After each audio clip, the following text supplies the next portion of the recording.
moment pour vous.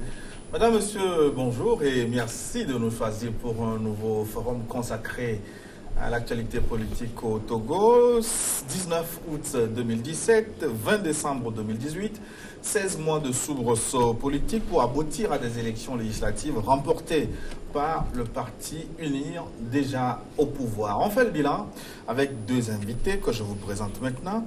Abdelezou Wiao Badassé. Monsieur Badassé, bonjour. Bonjour. Merci d'être avec nous. Je vous remercie également. Vous êtes le coordonnateur national du Parti du Peuple et de l'Intégrité, PPI. Tout à fait. Parti d'opposition. C'est un parti d'opposition. Avec vous, le docteur Dieudonné Kapkia. Docteur, bonjour. Bonjour. Docteur Kapkia, vous êtes membre de la diaspora UNIR. Vous vivez au Sénégal. Vous suivez de très près l'actualité politique au Togo. Bien sûr, bien sûr. On n'a pas besoin d'être au pays pour savoir ce qui s'y passe. On porte l'amour de ce pays. Merci donc de nous choisir pour passer ces moments concernant l'actualité politique au Togo. Donc, tout a commencé en ce qui concerne les 16 mois de soubresaut politique que le Togo a connu le 16 août 2017. Alors, je commence avec M. Badassé. Avec le recul, est-ce qu'on peut se dire que c'était utile, ce soulèvement du 19 août 2017 avec sa suite? Bon, aujourd'hui, s'il faut faire le bilan, nous dirons que le bilan est un peu mitigé. Mais c'était utile que le peuple se soulève pour donner un signal fort au régime en place. Parce que depuis un certain temps, depuis l'accord politique global, les Togolais attendaient les réformes qui ne venaient pas. Donc, il fallait un événement pour déclencher encore ce processus pour que le parti au pouvoir puisse s'y atteler et que le peuple arrive à obtenir effectivement ces réformes. Mais au jour d'aujourd'hui, nous allons dire que un an passé, les réformes ne sont pas faites et on est toujours à la case départ. Oui, mais vous estimez qu'il était nécessaire d'en arriver à ce soulèvement pour montrer la nécessité d'opérer les réformes, alors qu'on sait qu'à l'époque, il y avait la commission à Ouanana qui avait pratiquement bouclé sa tournée, il était sur le point de rendre son rapport pour justement déboucher sur ces réformes. Effectivement, nous sommes passés de commission en commission et il y avait une certaine lassitude de la part des populations. Voilà pourquoi le peuple a décidé sous la conduite bien sûr de certains leaders de l'opposition, à se déchaîner pour pouvoir réclamer quand même ces réformes. Nous savons très bien la conclusion que devait nous apporter la commission à Ouanana. Moi je pensais quand même qu'on devait aboutir à une nouvelle constitution avec cette commission et de quoi on disait même qu'on devait obtenir les septennats. Donc, ce qui était pratiquement... tout compte fait, on suivait quand même l'évolution, mais ce qui était pratiquement impossible. Alors, le 19 août, le peuple a décidé quand même de déclencher les hostilités. Le peuple ou une partie du peuple? En fait, c'est une partie du peuple, soyons quand même objectifs. C'est une partie du peuple qui a décidé quand même, qui n'est pas d'accord avec la manière dont les choses étaient conduites, qui a décidé d'être dans la rue pour manifester ce mécontentement afin qu'en fait les réformes soient faites. Donc en un mot pour vous, ce soulèvement était nécessaire? Mais ce soulèvement est très nécessaire. Dans une certaine mesure, cela a contribué quand même à réveiller le gouvernement en place, qui a accéléré les choses. Vous avez vu la célérité avec laquelle le projet de loi a été envoyé le 5 septembre. Mais s'il n'y avait pas eu ce soulèvement, est-ce que le gouvernement allait outrepasser les actions de la commission Ouanana pour envoyer le projet le 5 septembre? Ce n'est pas possible. Docteur Kapkia, avec le recul, le 19 septembre, c'était de l'impatience ou un mouvement justifié par une dizaine d'années de supercherie, de report des réformes politiques promises par l'accord politique global signé déjà en 2006. Merci Monsieur Gilles. En fait, avant de répondre à cette question, il faudrait quand même retourner en arrière et se dire que le gouvernement n'a jamais, je le dis, vous le savez bien, que le gouvernement n'a jamais empêché ces réformes. Le gouvernement n'a jamais voulu ne pas faire ces réformes. Vous le savez aussi bien que moi que plusieurs projets de loi ont été introduits. Je crois que la plus récente doit dater de 2014. Donc, le gouvernement a toujours voulu faire les réformes. Mais on veut réformer quoi et comment? Mais je pense que la commission Awanana dont parlait notre confrère tout à l'heure avait pour but de faire un travail en profondeur. Il ne s'agit pas tout simplement de limiter le mandat du chef de l'État, mais il s'agit de faire une réforme qui allait prendre en compte tout ce qu'il y a comme aspiration qui pouvait donc concerner le peuple. Je me dis avec un peu de recul qu'on aurait pu, on est tout à fait d'accord, qu'une partie de la population peut naturellement se réunir, naturellement faire des marches, c'est consacré par l'article 30. Mais ce qui est à redouter, de la Constitution bien sûr, donc ce qui est à redouter dans tout ce qui s'est passé depuis le 19 août, c'est tout simplement la violence. Parce que dans la Constitution, c'est bien dit qu'il faut que les manifestations soient exemptes de tout ce qu'il y a comme violence. Alors donc, avec un peu de recul, je me dis que oui, on aurait pu marcher, les gens ont fait des marches dans ce pays depuis des années, mais la finalité c'est qu'on aurait pu attendre les conclusions de cette commission, de celle Awanana, pour pouvoir avoir donc les réformes. Je pense que le gouvernement était disposé à le faire. Oui, mais vous parlez de bonne disposition d'esprit du gouvernement. Si c'était le cas, comment comprendre que ces réformes promises, je l'ai dit, à la suite de l'accord politique global signé en 2006, ont pu traîner jusqu'en 2017? Je pense que vous avez la réponse. Toute la réponse se trouve dans la Constitution. On fait les réformes que par deux moyens. Un des moyens, c'est d'abord l'Assemblée nationale. Là, on est tous d'accord, il faut une certaine majorité. Le Parti Uni, vous le savez aussi bien que moi, n'avait pas cette majorité. Ça, c'était d'abord le premier blocage. Vous parlez de l'accord politique global. On est tous d'accord que l'accord politique global prévoyait tout d'abord un gouvernement d'union nationale, piloté par M. Diaovic Agoïba. Qu'est-ce qui s'est passé? Beaucoup de personnes se sont désolidarisées de cet accord. Beaucoup n'ont pas respecté. C'est trop dit. C'est l'ANC à l'époque qui s'était désolidarisée de ce On n'avait même pas l'ANC. On va dire que c'est l'UFC avec la branche Jean-Pierre Fabre qui s'est désolidarisé donc de cet accord. On est d'accord. Ils ont tout simplement mis en minorité M. Yaovi Agboiba. La suite, on la connaît. Le pouvoir, sinon unir n'ayant pas la majorité nécessaire pour faire les réformes, mais on va toujours se buter à un problème de majorité absolue. Je sais que vous le savez aussi bien que moi qu'en 2014, un projet de loi a été introduit. Et le problème, c'était encore cette histoire de rétroactivité. Nous avons traîné ce problème de rétroactivité avec la bonne foi du gouvernement et la mauvaise foi de l'opposition. Finalement, les réformes n'ont pas pu être faites. La question, c'est de savoir, est-ce que c'est le gouvernement, sinon le parti au pouvoir, qui n'avait pas voulu faire les réformes, ou peut-être c'est de l'opposition qui ne voulait pas de ces réformes. Il faut se poser cette question. Oui, mais quelle est la réponse, Franchement, droit dans les yeux, vous pensez que le gouvernement a fait tout ce qu'il devait faire, le Parti Uni était disposé à aller à ces réformes, franchement? Le 5 septembre, comme il le disait tout à l'heure, 2018, le gouvernement a introduit un projet de loi révolutionnaire. Ça n'existe nulle part en Afrique. C'était quoi? C'était de permettre de faire la limitation de tous les mandats électifs dans ce pays. On devait limiter et le mandat du président de la République, et le mandat des sénateurs qui vont peut-être, on ne sait pas, s'installer, le mandat des députés, et tous ceux qui ont été élus à un poste devaient avoir donc ce qu'on appelle limitation de mandat. Alors, je ne sais pas quelle preuve de bonne foi vous voulez qu'on donne. Ce projet de loi a été non seulement voté le 5 septembre, et mieux encore, ça a été voté la dernière fois. Sinon, en commission, les députés unis ont travaillé à ce qu'on ait un projet qui puisse donc rassembler les aspirations du peuple. Donc je pense que le gouvernement et sa majorité sont disposés à faire donc ces réformes. Par contre, nous avons devant nous une très mauvaise foi donc de l'opposition. Il faut le rappeler.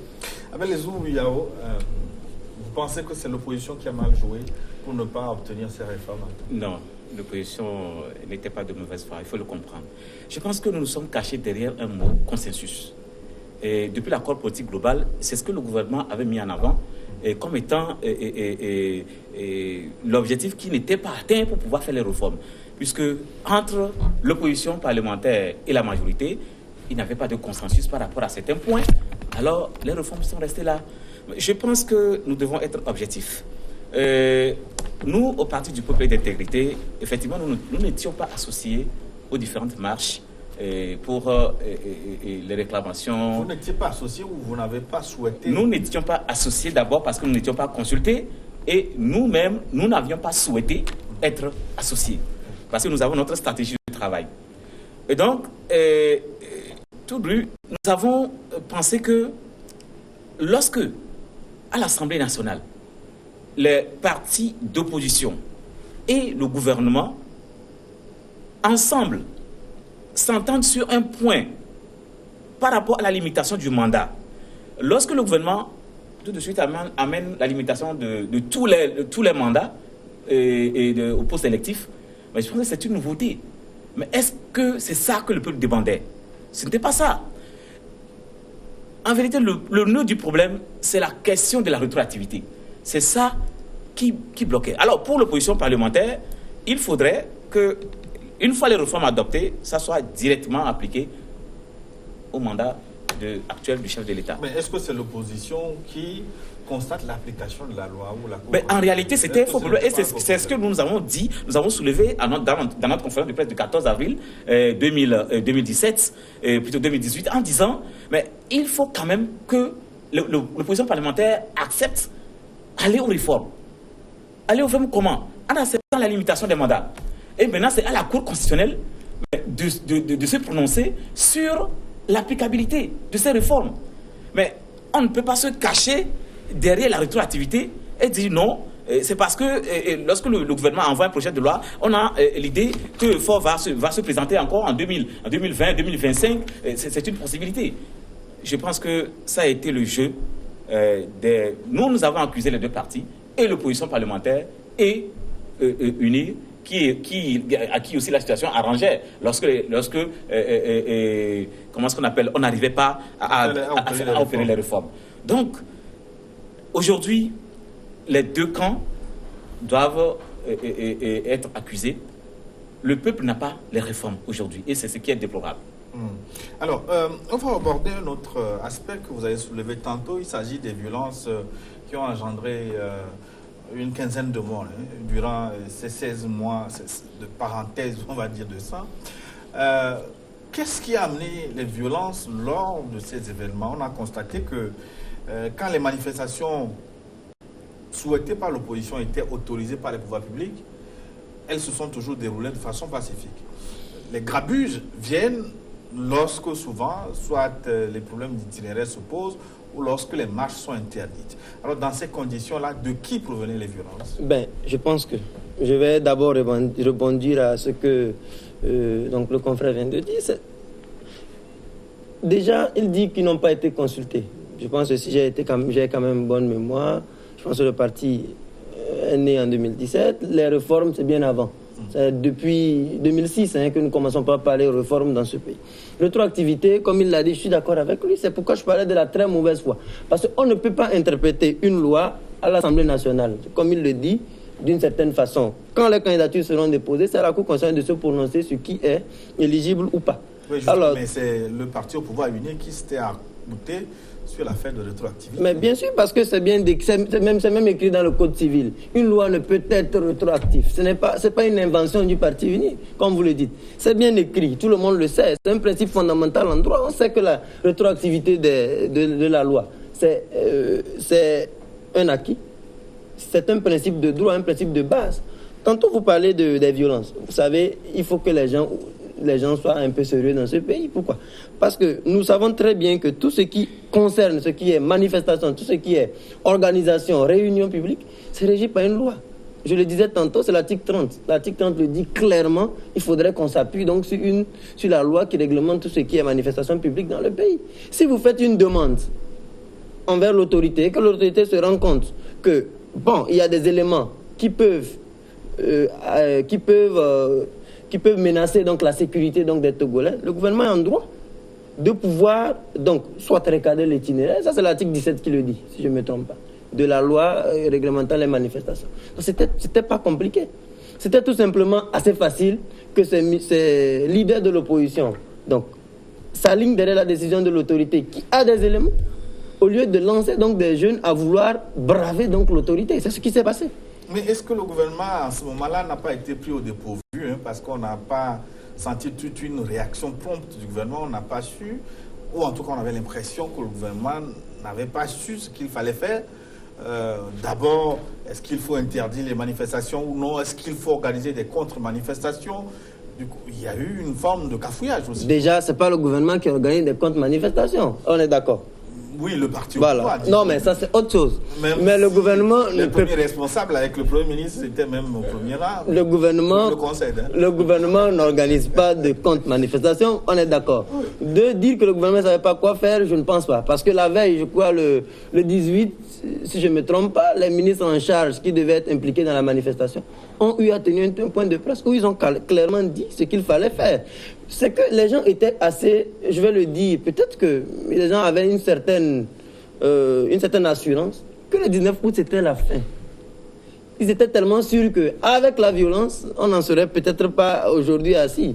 Ils ont eu, je ne sais pas, peut-être, je ne sais pas si c'est des gourous, en tout cas ils ont eu quand même une certaine, on va le dire comme ça, une certaine assurance que le 19 août, le chef de l'État ne serait plus président de la République. Oubliant qu'ils ne font pas toute la population. Ce sont des militants d'un parti politique, comme vient de le dire notre frère, et ils ne peuvent pas à eux seuls imposer la volonté de tout le peuple togolais. Parce que nous, qui sommes militants du Parti Uni, nous sommes aussi du peuple togolais.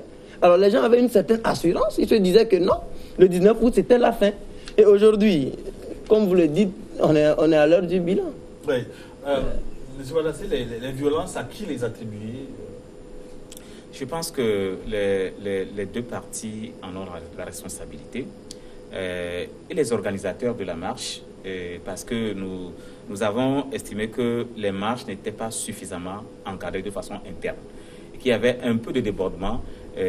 Comme vient de le dire le docteur, effectivement, le parti qui a porté en lui le 19 août avait une certaine assurance qu'au lendemain du 19 août, un grand vent va balayer le régime en place.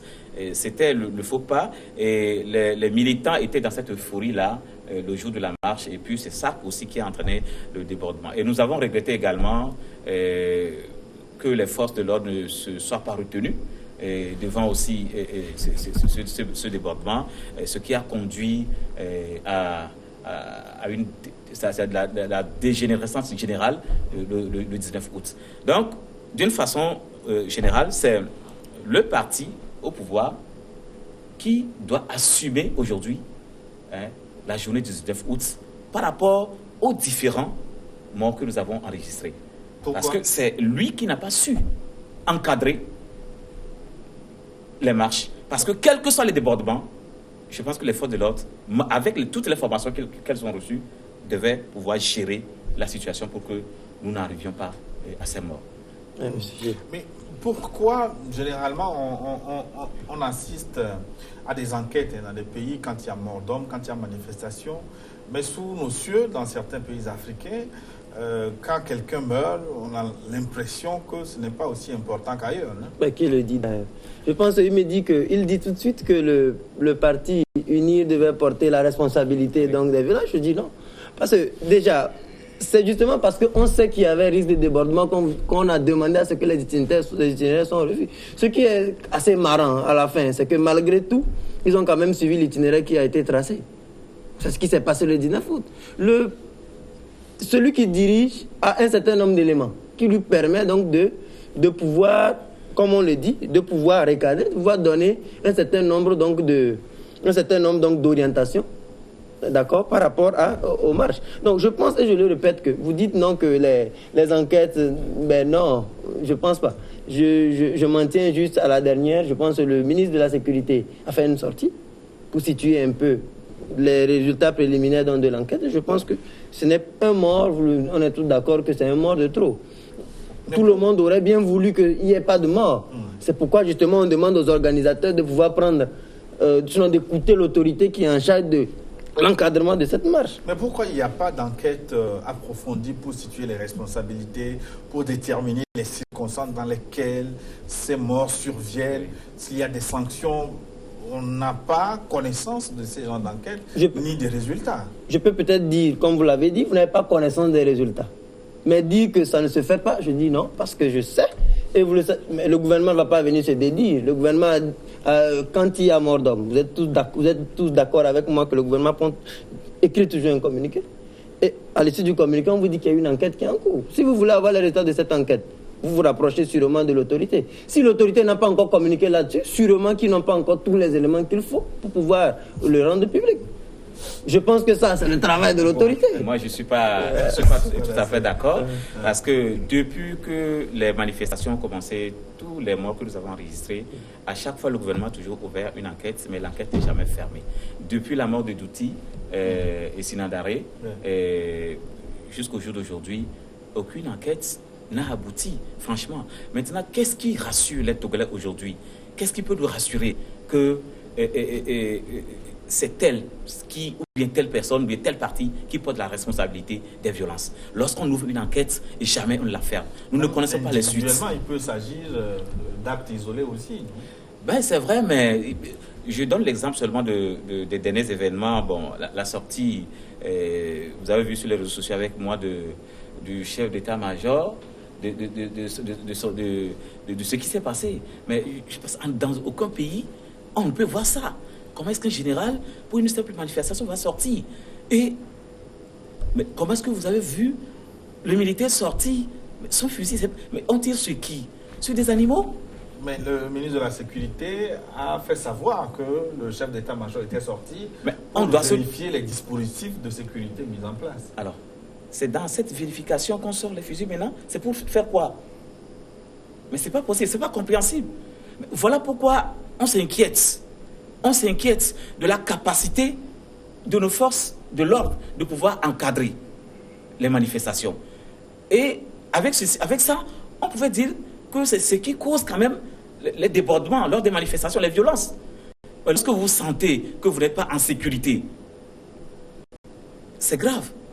Et donc aujourd'hui, il faudrait que le gouvernement fasse un effort, que toutes les enquêtes qui sont ouvertes là, connaissent une suite, afin de pouvoir situer les Togolais sur ce qui s'est passé réellement. En 2010, au lendemain des élections présidentielles de 2010, des gens ont marché dans ce pays pendant 4 années. Vous avez entendu qu'il y a eu grabuge? Vous avez entendu violence? Ah ben non. Ça signifie qu'il y a un problème quelque part. Ça, si vous doutez de la capacité du gouvernement à pouvoir encadrer les marches dans ce pays, je vous ramène tout simplement à l'appel. Les gens ont marché pendant 4 ans dans ce pays. Ils ont été encadrés tous les jours par les forces de l'ordre. Ça signifie que les forces de l'ordre togolaises sont professionnelles. De par le monde, on sait que les forces de l'ordre togolaises sont douées d'un certain professionnalisme. On est tout à fait d'accord. Mais je rappelle que le 19 août 2017, sinon depuis le 19 août 2017, vous êtes d'accord avec moi, certains avaient une certaine assurance qu'ils devaient renverser le pouvoir par des marches. Ils continuent à rêver ainsi.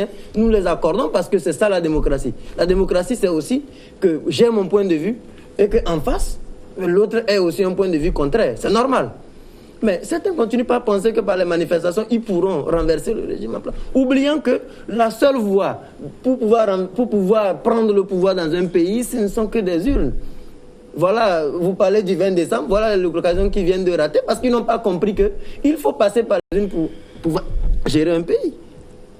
Bon, est-ce qu'il faut simplifier le problème de cette façon? Parce que ceux qui étaient dans la rue disaient justement que les conditions d'organisation des élections étaient à revoir. Il fallait faire des réformes institutionnelles et constitutionnelles justement en ce qui concerne l'organisation des élections. Qu'ils sont régulièrement trichés quand ils participent aux élections. Vous savez, je vais dire peut-être des trucs qui vont peut-être vous faire rire. C'est que d'abord, c'est pas nouveau. C'est pas nouveau parce que même si les conditions les plus... C'est-à-dire même si toutes les conditions leur donnent sur le plateau d'or, ils n'iront pas. La preuve, il suffit de voir un peu tout le processus qui aboutit aux élections. D'abord, je vais d'abord quitter ce pays, le Togo, et aller peut-être à l'extérieur. Au Sénégal, en 2007, on a eu le même cas. Le président Ouad gagnait des élections en 2007. Il disait non, qu'il a frotté, ils n'ont pas été aux élections. C'est pour dire que ce n'est pas nouveau de voir une opposition. D'ailleurs, même je peux dire qu'ils sont dans leur rôle. Ce n'est pas nouveau. Ce n'est pas nouveau non plus de voir un parti au pouvoir frauder. Mais je ne pense pas qu'il y a eu fraude. Parce que s'il y a eu fraude, comme ils le disent, en 2015, dans ce pays, il y a eu des élections présidentielles. Des gens ont dit qu'on les a volés. Est-ce que vous avez déjà vu une preuve qu'on les a volés? Ils n'ont jamais pu sortir une seule preuve. Mais ils ont estimé que leurs preuves ont été ramassées par la gendarmerie. Ah ben non, ça c'était en 2010. C'était même ailleurs. C'était même dans un autre cas, en 2015. C'est tout récent. C'est une élection qui est reconnue de par le monde comme étant une des élections les plus transparentes, les plus claires que le Togo ait pu obtenir. Je ne pense pas que mon ami me démentirait. Alors, mais le problème, c'est que des gens ont dit dans ce pays, Des gens ont dit dans ce pays qu'on les a volés en 2015.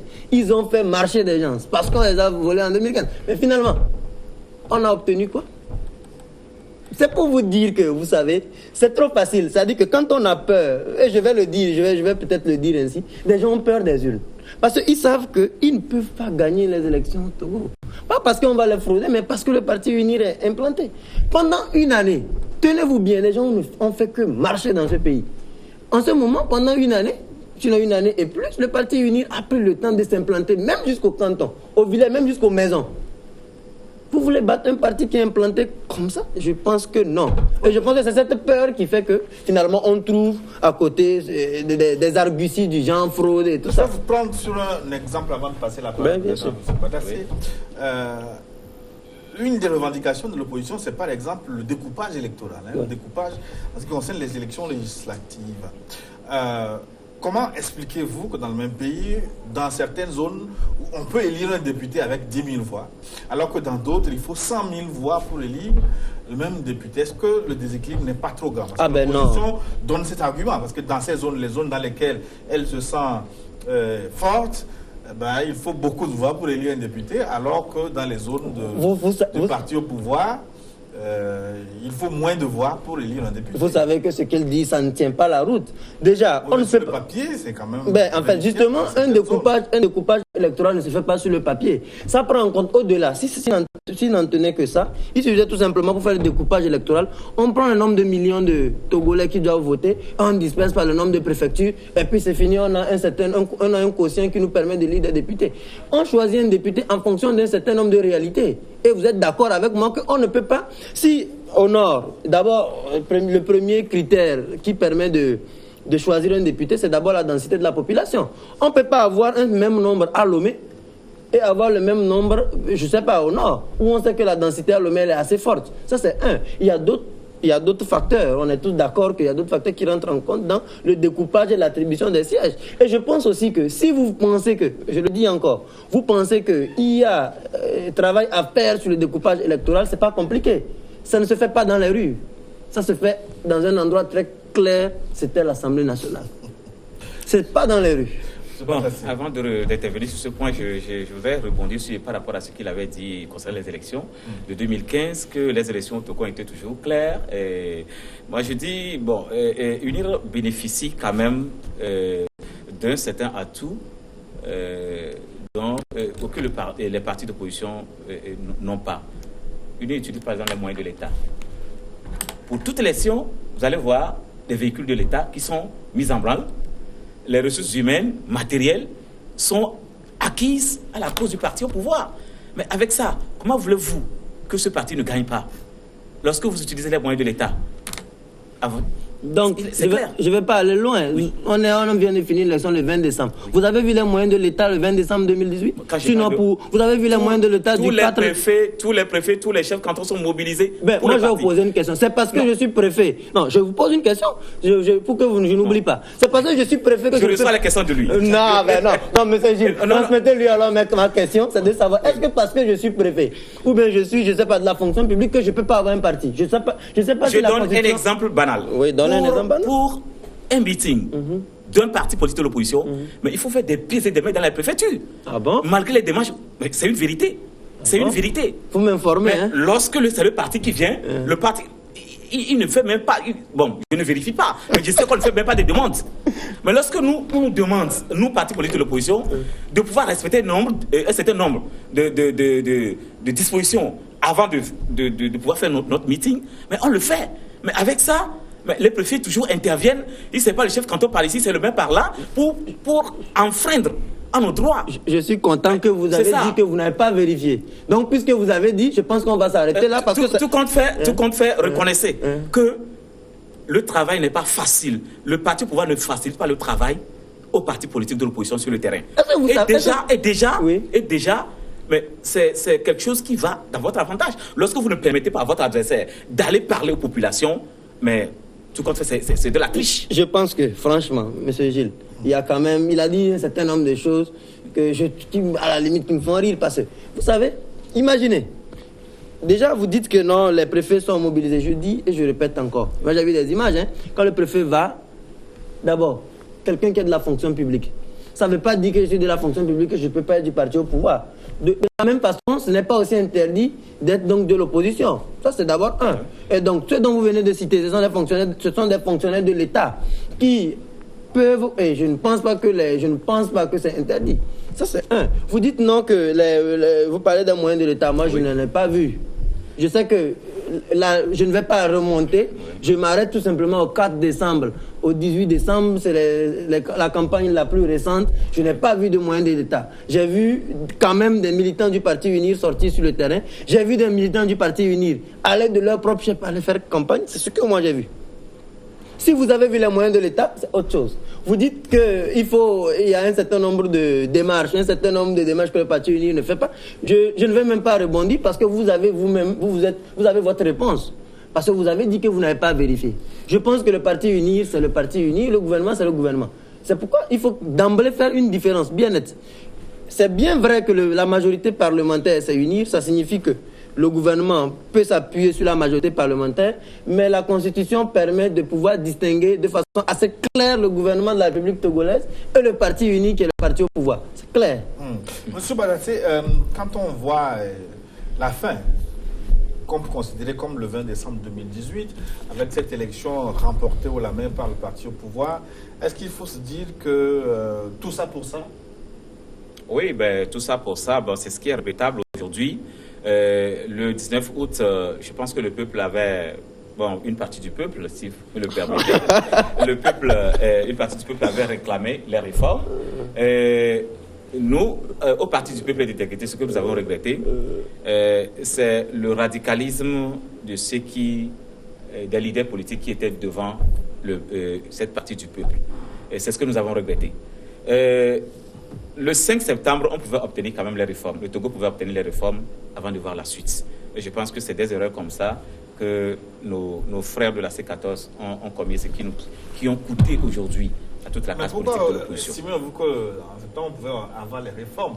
Parce que le test introduit par le gouvernement à l'Assemblée nationale pour cette révision constitutionnelle, l'opposition avait estimé que le test n'était pas bon. En quoi le texte n'était pas bon? Ce que le peuple togolais veut aujourd'hui, c'est la limitation du mandat. Un point, un trait. Je pense qu'une fois que le texte qui a été introduit par le gouvernement faisait allusion à ces articles-là, il y avait ces articles qui étaient introduits, je pense qu'on devait l'obtenir. Mais il n'y avait pas la phrase fétiche, en aucun cas nul ne peut. C'est ça, on ne peut pas toujours rester sur cette phrase-là. Aujourd'hui, qu'est-ce qu'on a pu obtenir? Rien. Tous les efforts consentis par le peuple, ces morts que nous avons par ici, la destruction des biens matériels, aujourd'hui, qu'est-ce que nous avons obtenu? Rien. On a marché pour quelquefois dire qu'on chasse le chef de file, le chef de l'État. Aujourd'hui, c'est le chef de file de l'opposition qui est parti. Mais ça, c'est ce qui est contradictoire. Nous, le PP a été très critique vis-à-vis de la démarche quand même. Nous sommes très objectifs. Vis-à-vis de la démarche de la C14, qui a été une démarche singulière. D'abord, elle est exclusive. Je pense que nous tous, en tant que parti politique de l'opposition, devions s'associer. Et c'était le rôle du chef de file de l'opposition d'appeler toutes les parties pour une unicité d'action. Vous les approchez, nous avons vu des gens qui se sont fait inviter et comment ils sont sortis. Donc c'est ça le problème aussi de nous, les partis politiques de l'opposition au Togo. Nous n'avons pas confiance en nous-mêmes et aussi en nos frères. C'est ça qui est regrettable. Et le 19 août, pour nous, est un échec. Parce qu'aujourd'hui, ce que le peuple a réclamé, on ne l'a pas obtenu. Les gens étaient dans la rue pas pour réclamer les élections. Non, c'était pour les réformes. Et aujourd'hui, on ne les a pas. Donc c'est un échec. Vous constatez, vous aussi, que c'est un échec? Moi, je ne vais pas utiliser son mot. Ou à quelque chose, malheur est bon pour l'UNI, parce que finalement, on a je vais le dire autrement. L'UNI s'est renforcée avec... Je pense que s'il y a un bilan à faire, c'est un bilan à 3 niveaux. C'est-à-dire qu'il y a 3 acteurs, comme on le dit. Il y a l'opposition, libre de faire son bilan, il y a le Parti Uni, et il y a le gouvernement. Je pense que le gouvernement, on est tous d'accord, le gouvernement je vais dire que c'est appuyé sur ce 19 août. On sait ce qui s'est passé. On sait après tout que le gouvernement s'est rapproché de sa population. Encore plus. On sait bien, pas plus tard que... Entre-temps, le gouvernement s'est un peu éloigné. Ah ben non, je ne sais pas ce que j'ai dit. J'ai tout simplement dit qu'ils se sont rapprochés un peu plus. Ça signifie qu'ils étaient déjà proches. Mais c'est que le 19 août a suscité quand même un certain regain. Je vais le dire comme ceci. Hein. Mais ce qui est sûr, on est tous d'accord que je m'en tiens juste au dernier Conseil national du crédit. Hein. On se rend compte que le Togo a un taux de croissance assez élevé. Le port autonome de Lomé, on est tous d'accord que le port autonome de Lomé est actuellement le premier port, on va le dire ainsi, de l'Afrique de l'Ouest, devance même celui du Nigeria. Ça signifie que le gouvernement s'est remis sérieusement, encore plus sérieusement au travail. Déjà qu'ils étaient déjà sérieusement au travail. Ça, c'est un. Mais est-ce que c'est vrai, avant d'en arriver aux deux, vous dites que le gouvernement s'est rapproché encore beaucoup plus de la population. Mais quand on prend des villes aujourd'hui comme Sokodé, Bafilo, même dans une certaine mesure Mango, où on estime que beaucoup de gens sont déplacés par crainte des représailles parfois qui sont régulières, est-ce que c'est se rapprocher de la population? Vous savez, vous me sortez en fait de ce que je disais. Ce que je disais, je dis le gouvernement a posé des actions allant dans le sens de pouvoir donc satisfaire donc les besoins donc, de la population. Ceux qui sont partis comme vous le dites, ceux qui sont sortis, ceux qui ont quitté donc leurs différents lieux d'habitation. Ce n'est peut-être. Si on parle de villes assiégées. Ça, c'est leur terme. Moi, je ne pense pas que les villes soient assiégées. Je sais quand même qu'à Sokodé, il y a eu des casses qui se sont passées. Je sais quand même que le gouvernement a réagi en rénovant un certain nombre d'infrastructures publiques qui ont été cassées dans la zone. Je sais que le chef de l'État a fait une visite à Sokodé pour rencontrer la population, pour les écouter. Alors, je ne sais pas c'est de ça moi je parle. Je dis tout simplement qu'il y a un problème au niveau de ces villes. Il y a des gens qui sont venus leur mettre un certain nombre de choses dans la tête. On leur a sûrement dit que quand vous sortez, le président de la République va quitter. Et c'est peut-être le résultat de ce qui se passe. Pour l'instant, je dis qu'il y a deux bilans à faire. Je pense que du côté du gouvernement et du Parti Uni, vous connaissez aussi bien que moi le bilan. Mais au niveau de l'opposition, il faut se poser un certain nombre de questions. Finalement, ils ont obtenu quoi? L'argent que les gens ont cotisé de la diaspora pour apporter. Quel est le bilan financier? Qu'est-ce qu'ils ont obtenu? Parce que le bilan, c'est aussi ça. C'est ce que vous avez mis. Est-ce que vous avez obtenu? Qu'est-ce qu'ils ont obtenu? La mobilisation de leurs militants. Moi, je ne veux même pas dire du peuple togolais, de leurs militants. Qu'est-ce qu'ils ont obtenu finalement de tout ça? Aujourd'hui, ils peinent à pouvoir faire tenir les journées Togo morts. Ils peinent à pouvoir rassembler. On sait bien que ça va être pareil le 12 janvier. Qu'est-ce qu'ils ont obtenu finalement du 9 août? Je dis non. Je dis ils n'ont rien obtenu. Rien obtenu et comme il l'a dit... Rien obtenu, ça veut dire que Uni n'a rien lâché. C'est pas à unir de lâcher. D'ailleurs, je pense que c'est bien clair, un parti politique, dans sa fonction première, c'est de conquérir le pouvoir. Je ne l'apprends à personne sur ce plateau. Oui, donc ça signifie que... les règles de l'art. Hein. Mais ça s'est fait dans les règles de l'art. Je pense que quand je parle du droit et je parle de la régulation des manifestations, c'est les règles de l'art. Quand je parle de...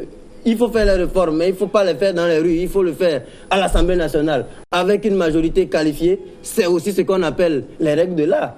Je ne vois pas où UNIR a eu à outrepasser les règles, ou du moins où le gouvernement, comme vous le dites, a eu à outrepasser les règles. Mais, M. Patassé, vous parlez d'échec de l'opposition en ce qui concerne le soulèvement du 19 août 2017. À qui on peut attribuer précisément cet échec? La coalition des 14, le PNP et son leader, Tipi Achadam, qui se trouve, on ne sait plus où finalement. Comment situer les responsabilités? Bon, avant de répondre à cette question, je voudrais quand même préciser que la journée du 19 août quand même a eu le mérite de réveiller quand même le parti au pouvoir. Parce que le 5 septembre, ce n'était pas évident que le gouvernement puisse introduire une loi sur les réformes sans qu'il n'y ait la journée du 19 août. Donc, cela a suscité même le tournant. L'opposition n'a pas pu exploiter cette opportunité. Donc, l'opposition n'a pas su exploiter cette opportunité. Mais je crois qu'à partir de la date du 19 août, le gouvernement, quand même, bien le parti au pouvoir, a senti quand même qu'il y avait un malaise au sein de la population, exprimé par une certaine frange de cette population. Et qu'il fallait travailler à prendre en considération ce malaise-là qui était exprimé dans les rues. Mais malheureusement, cela n'a pas été le cas.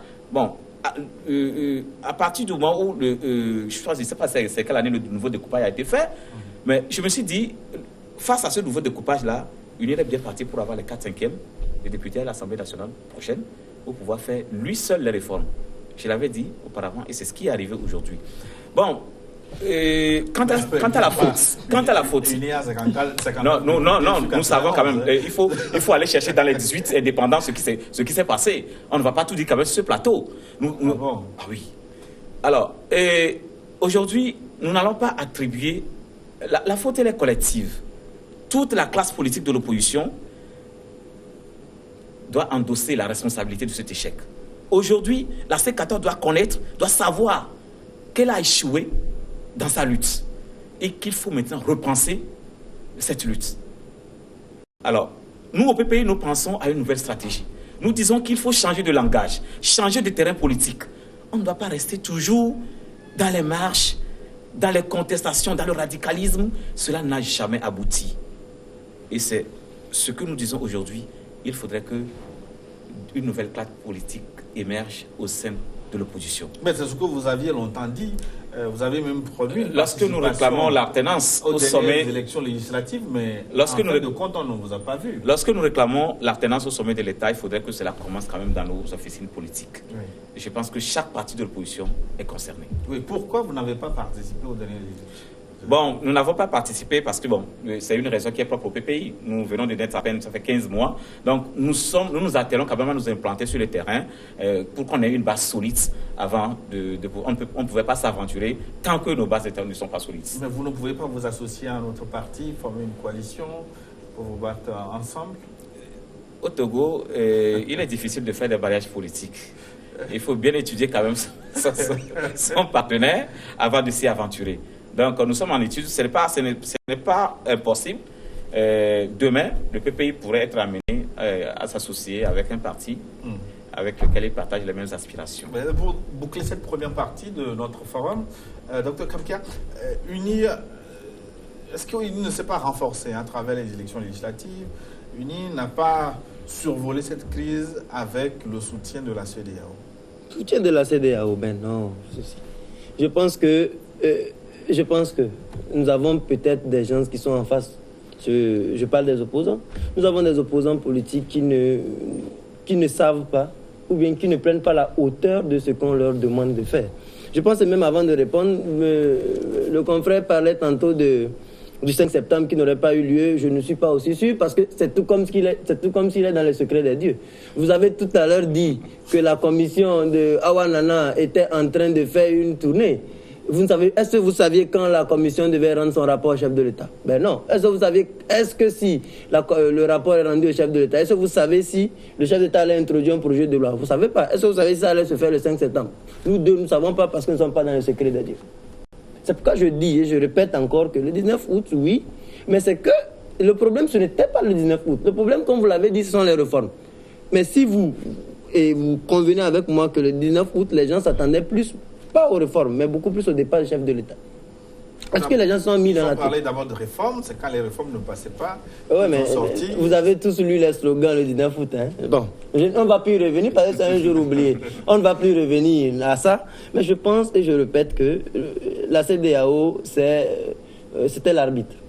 Et quand qui dit arbitre, dit un certain nombre de recommandations qui ont été données. Et je pense que si la CEDEAO, à la fin, donc à son dernier sommet, reconnaît que le gouvernement a appliqué la feuille de route dans toute sa totalité et telle qu'elle devait être faite, mais je pense pas que la CEDEAO ait pu aider le gouvernement. Ouais. Par contre, je pense qu'il y a l'opposition qui avait beaucoup peur de cette feuille de route.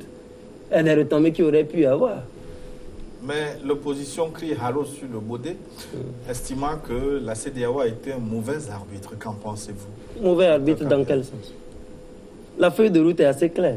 Il fallait des élections le 20 décembre. Je crois que le gouvernement l'a organisé brillamment. La feuille de route a prévu beaucoup d'autres choses, notamment des mesures d'apaisement, la libération des militants de l'opposition arrêtés, même les réformes dont on parle avec le travail d'un consultant sénégalais qui a pondu un avant-projet de loi de révision constitutionnelle. Ça n'a pas été voté. Il y a beaucoup de choses. La CENI, finalement, qui n'a pas été mise en place.